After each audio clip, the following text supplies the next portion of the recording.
पिछले दिनों पार्षद ज्योति जैन उनके पति सिद्धार्थ जैन का सनातन श्री हिंदू उत्सव समिति के पूर्व अध्यक्ष शैलेंद्र राजपूत से विवाद हुआ था। विवाद इतना बड़ा कि फायरिंग भी हो गई। हालांकि चर्चाएं हैं कि दोनों पक्षों में समझौता हो गया है, लेकिन आज ज्योति जैन और सिद्धार्थ जैन ने प्रेस वार्ता के जरिए अपनी बात रखी। उन्होंने कहा कि हमें सनातन विरोधी कहा गया है, हमारे परिवार पर आपत्तिजनक टिप्पणी की गई, इसी का हम विरोध करते हैं। गरबा महोत्सव किसी भी स्थान पर करने को लेकर हमने आपत्ति दर्ज कराई थी। पुलिस अपने स्तर पर मामले की जांच कर रही है। जिसे एक भड़काऊ पोस्ट के द्वारा समाज विरोधी बना दिया गया और वो खुद बहुत अपने आप में कहते हैं जैसे जिनका सशक्तिकरण और व्यक्तित्व बहुत अच्छा है, वो खुद निर्णय ले सकते हैं, क्योंकि इस बात की पुष्टि नहीं हुई है कि हमारे द्वारा उनकी समाज को क्षति या हानि पहुँचाई। पर जो एक गरबा आयोजन किया जा रहा था शरद पूर्णिमा पर, चूँकि व्यापारियों का ये कहना था कि त्यौहार सरबत है और बहुत सारे अवरोध उसमें छुटे हो गए, जिसके चलते मैंने व्यापारियों के समर्थन में आके उस गरबे की परमिशन ना देने के लिए एक आवेदन थाने में प्रस्तुत किया था, जिसमें ये लिखा हुआ था कि सार्वजनिक स्थान पर गरबा करना उचित नहीं है, क्योंकि ये संगठन पहली बार कर रहा था। अगर इनको हम अनुमति देते तो ये संगठन हर बार हर किसी दुकान के बाहर एक पंडाल लगा के इस आयोजन को कंटिन्यू करता, जिसके समर्थन में मैंने एक आवेदन दिया और मैंने इस पर कोई आपत्ति नहीं लगाई, क्योंकि वो शरद पूर्णिमा के पर्व पर था।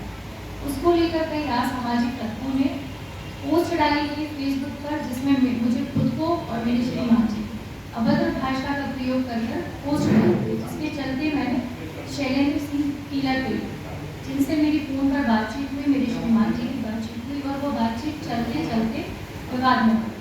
जब वो समझौते के लिए या बात के निष्कर्ष के लिए सिटी सेंटर पहुंचे, जब वहाँ कुछ अज्ञात लोगों द्वारा फायरिंग की, जिसकी स्पष्टीकरण के लिए मैं ये बताना चाहती हूँ कि ये किसी सामाजिक संगठन को लेकर विवाद नहीं था, ये व्यक्तिगत विवाद था, जिसको वहाँ के लोगों ने राजपूत समाज में एक गलत मैसेज डालकर ये साबित करने की कोशिश की कि ज्योति सिद्धार्थ जैन सनातन विरोधी है। वो राजपूत समाज पर टिप्पणी करके इस सनातन का जो कार्यक्रम हो रहा है, इसमें अवगण जो अपनी तरफ से विरोध है वो उत्पन्न करते हैं, जिसके चलते शहर में बहुत शांति भंग हुई और एक जो असामाजिक तत्वों द्वारा इतनी बड़ी घटना को अंजाम दिया गया, इसके चलते आज ये प्रेस कॉन्फ्रेंस करी गई।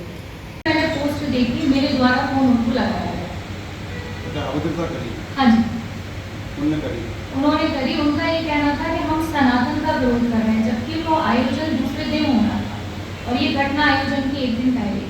उनका तो कहना है कि मैडम आप लोगों ने भी अभद्रता करी। बिल्कुल करी है। जब उन्होंने हमें फोन पर अभद्र व्यवहार किया तो हम उनका स्वागत बंधन नहीं करते, हमें भी लगा करते जी। क्यों नहीं करी? जब उन्होंने एक जैन परिवार के बच्चे को मौलाना की औलाद कहा, स्वाभाविक है, फिर हम उनका स्वागत थोड़ी ना करें।